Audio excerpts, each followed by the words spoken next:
8월 27일 인공지능 아나운서가 읽어주는 남도일보 뉴스입니다. 26일 순천시에서 코로나19 확진자가 2명이 발생했습니다. 지난 20일 순천 5번 확진자 발생 후 6일 만에 32명이 추가 확진 판정을 받아 급속히 확산되는 상황입니다. 헬스장을 이용하다 확진된 시민은 모두 15명으로 늘었고, 이번에는 순천 12번 확진자가 근무했던 A병원의 환자로 입원했던 사람이 확진되어 방역당국이 긴장하고 있습니다.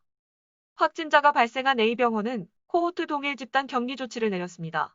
순천시는 지난 21일 사회적 거리두기를 2단계로 격상하고 25일에는 유흥주점, 노래연습장, 목욕탕, 사우나 학원, 체육시설, 키즈카페 등 18종 1,994곳의 다중이용시설 운영을 중단하는 긴급 행정명령을 발령했습니다. 익산국토관리청은 26일 재파로 태풍 바비의 영향에 따라 익산청이 관리 중인 광주 전남 27곳 등 전체 해상교량 33곳을 긴급 통행 제한합니다. 10분간 평균 풍속 25m/s 이상의 강풍이 지속될 경우 안전사고 예방을 위해 통행 제한을 실시하게 됩니다. 익산국토청은 장대교량인 신안군 천사대교의 경우 적용 기준을 강화해 10분간 평균 풍속이 20m/s 이상일 경우부터 통행 제한 조치를 시행할 계획입니다. 한전 광주 전남본부는 제8호 태풍 바비의 북상에 대비 광주 전남 28개 전 사업소에 비상대응 체계를 가동했습니다. 태풍의 직간접적인 영향권에 위치한 광주 전남 지역 사업소에 대한 재난대응체계 확립 철저한 상황 관리를 위한 조치입니다. 태풍으로 인한 정전과 전력설비 피해를 예방하고 피해가 발생했을 때 신속 복구를 위해 26일 오전 9시부로 전 사업소 청색 비상을 발령하고 재난종합상황실 운영에 들어갔습니다. 상시 총력 비상대응을 위해 약 2,200여 명의 직원이 비상대기 근무에 들어갔고, 오가크레인 활선작업차 등의 복구장비 400여 대도 비상 투입할 예정입니다. 가거도, 홍도, 흑산도 등 태풍 이동경로에 포함된 도서 지역에는 지난 24일부터 비상복구 인력 68명과 장비 27대를 추가 전진 배치해 태풍 피해 대비 태세를 갖추고 있습니다. 광주광역시 청소년노동인권센터는 청소년 알바 친화사업장 37곳을 재선정했습니다.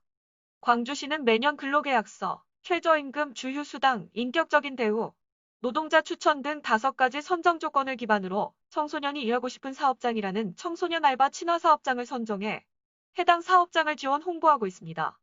시는 2017년부터 2019년 선정된 청소년 알바 친화사업장 46곳을 대상으로 지난 7월 1일부터 8월 21일까지 모니터링을 실시해 이 중 37곳을 재선정했습니다. 코로나19 등으로 인해 폐업 휴업한 사업장 6곳, 선정 조건에 미달한 사업장 3곳 등 총 9곳은 청소년 알바 친화 사업장 선정에서 탈락했습니다. IT 기술을 접목해 현장에 직접 나가지 않고도 배수관문을 자동 원격 제어할 수 있는 스마트 홍수관리 시스템이 구축됩니다.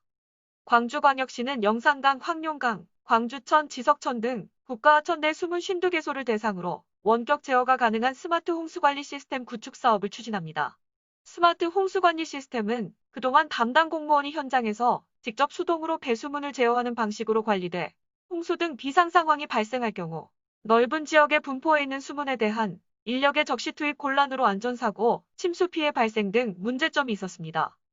21년 시스템이 완성되면 사물 인터넷 기술을 적용해 자동 수위계와 CCTV 등을 설치하고 수위차에 의해 자동으로 수문 개폐가 가능해집니다. 종합상황실에서 실시간으로 하천을 확인해 유사시 수문을 원격으로 개폐할 수 있게 됩니다.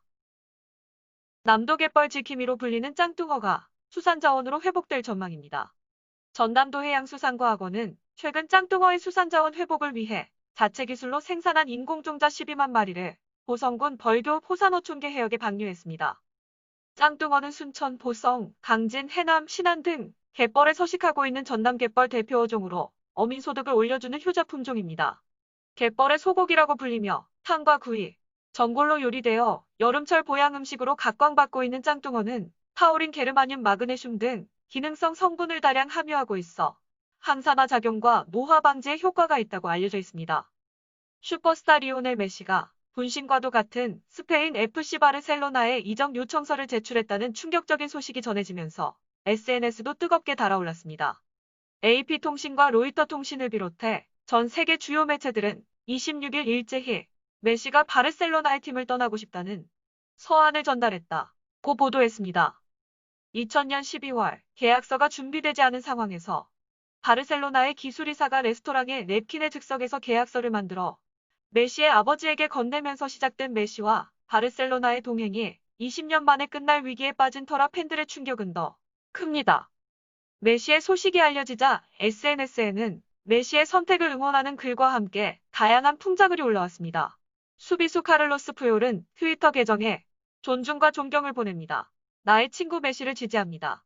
라는 글을 남겼고 킴토라 카탈루냐 자치정부 수반도 우리는 세계 최고의 선수와 함께 생활하는 행운을 누렸습니다. 우리는 당신을 잊지 않을 것입니다. 라고 작별 인사를 했습니다.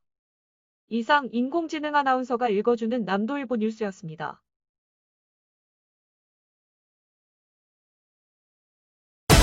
남도의 눈으로 새로운 남도를 봅니다. 남도의 창으로 더 큰 세상을 봅니다. 깊이 있는 생각으로 흔들림 없이 시대의 아침을 열어온 남도일보. 균형 잡힌 시선으로 여론을 주도하고 올곧은 신념으로 시대를 대변하는 뉴 저널리즘. 지영민과 함께하는 참다운 뉴스 미디어 중흥 미디어 그룹 남도일보.